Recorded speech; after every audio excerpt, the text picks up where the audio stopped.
पंजाब और हरियाणा की राजधानी चंडीगढ़ को लेकर दोनों राज्यों के बीच सियासत तेज हो गई है। पंजाब की भगवंत मान सरकार ने चंडीगढ़ पर जिस तरह से अपना हक जताते हुए विधानसभा में प्रस्ताव पारित किया है, उससे हरियाणा बेहद गुस्से में है। इसी मुद्दे को लेकर हरियाणा भाजपा प्रदेश प्रवक्ता प्रोफेसर विधु रावल ने पीडब्ल्यूडी रेस्ट हाउस अंबाला छावनी में एक प्रेस वार्ता का आयोजन किया, जिसमें उन्होंने पंजाब विधानसभा में आम आदमी पार्टी द्वारा चंडीगढ़ के ऊपर अपना हक जताते हुए जो प्रस्ताव पारित किया गया है, उसके विरोध में आम आदमी पार्टी और पंजाब सरकार पर तंज कसे। बता दें कि उन्होंने कहा कि हरियाणा में पंजाब की आम आदमी पार्टी के विरुद्ध भारी जन आक्रोश है।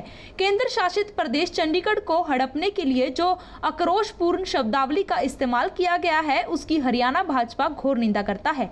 और क्या कुछ कहा वो सुनवाते हैं आपको। प्रदेश प्रवक्ता भाजपा हरियाणा के जन जन का आक्रोश और जन जन का रोष को देखते हुए भारतीय जनता पार्टी, जो कि हरियाणा के जन जन की बात करने वाली पार्टी है, जन जन के साथ रहने वाली पार्टी है, उसने हरियाणा के अंदर जिस प्रकार से आक्रोश उत्पन्न हुआ है चंडीगढ़ को लेकर पंजाब की विधानसभा में एक अलोकतांत्रिक, गैर संवैधानिक, गैर वाजिब जो प्रस्ताव शुक्रवार को पंजाब की सरकार ने सभी अन्य पार्टियों के साथ मिलकर, जिसमें भारतीय जनता पार्टी साथ में नहीं थी, ऐसा एक प्रस्ताव पारित किया, उसके विरोध में यहाँ एक प्रेस वार्ता रखी गई थी। क्या इसमें बहुत बड़ा मुद्दा है।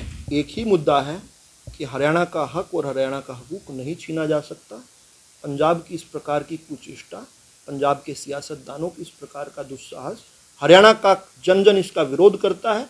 हम आक्रोशित हैं। हम इसके लिए अंतिम श्वास तक लड़ाई लड़नी पड़ेगी तो लड़ेंगे। हरियाणा के अंदर राजनीति करने वाले दलों को मैं चेताना चाहता हूं कि वो पंजाब में एक बात करनी और हरियाणा में एक और दूसरी बात कहनी, इसको छोड़ दें। हरियाणा का जन जन विवेकशील है। हरियाणा की जनता बहुत समझदार है। वो समझती है कि किस प्रकार कांग्रेस और आम आदमी पार्टी पंजाब के अंदर तो हरियाणा के हितों के हरण पर ठहाके मार रहे थे और यहाँ पर खड़े होकर घड़ियाली आंसू बहा रहे हैं।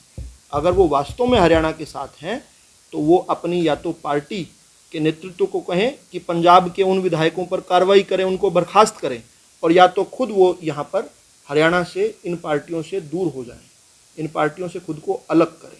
नहीं करते तो ऐसा माना जाएगा वो केवल टोकन एक्सरसाइज कर रहे हैं, वो केवल घड़ियाली आंसू बहा रहे हैं। बीजेपी प्रवक्ता होने के नाते आम हरियाणा से क्या अपील करेंगे आप आम पब्लिक से? मैं आम हरियाणवी से, एक हरियाणवी होने के नाते ये अपील करता हूँ कि अब हमारे हक और हकूक़ की लड़ाई है। अब जन जन को खड़े हो जाना है। अपने हक और हकूक़ के लिए अंतिम श्वास तक लड़ाई लड़नी पड़ेगी तो लड़ेंगे।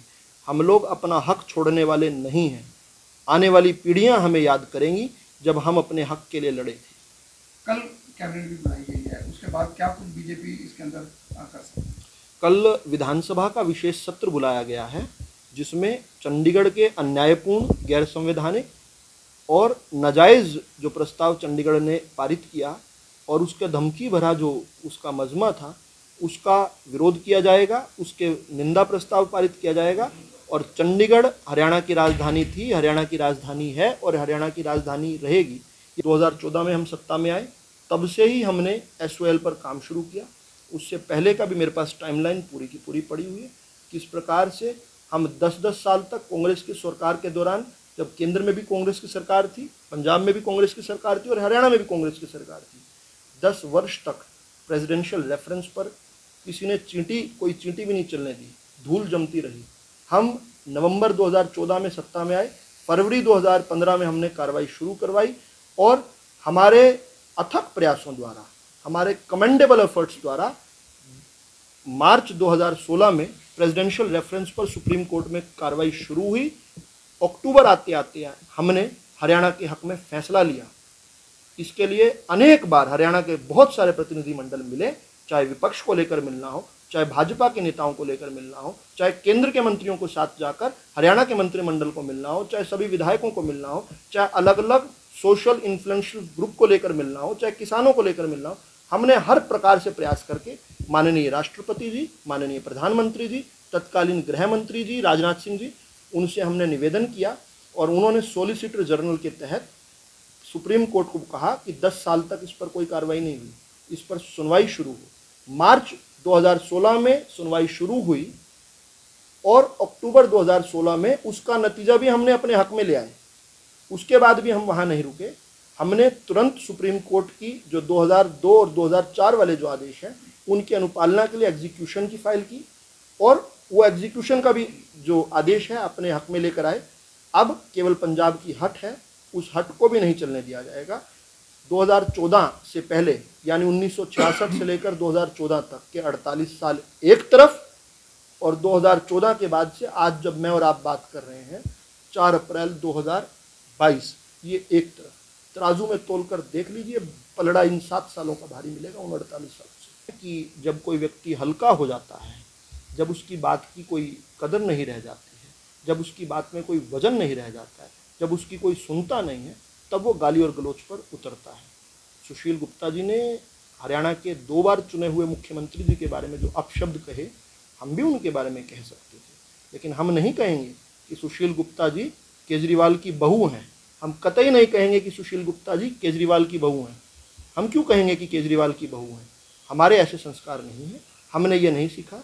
हम हरियाणवी स्वाभिमानी लोग हैं, अपने हक और हकूक़ के लिए लड़ना जानते हैं, लेकिन गरिमापूर्ण तरीके से लड़ाई लड़ते हैं। निवेदन करूँगा, विनती आग्रह करूँगा कि आज का विषय इतना महत्वपूर्ण है कि आपके भी हृदय में ज्वाला जलनी चाहिए। अगर आप इन विषयों का विषयांतर करके अगर आप चाहते हैं कि ऐसे लोग जो पंजाब के अंदर एक बात करते हैं, हरियाणा में दूसरी बात करते हैं और इसका नुकसान हर हरियाणवी को हो रहा है, अगर आप विषयांतर करके उन लोगों का साथ देना चाहते हैं तो मैं अपने आप को इस बात से अलग करता हूं।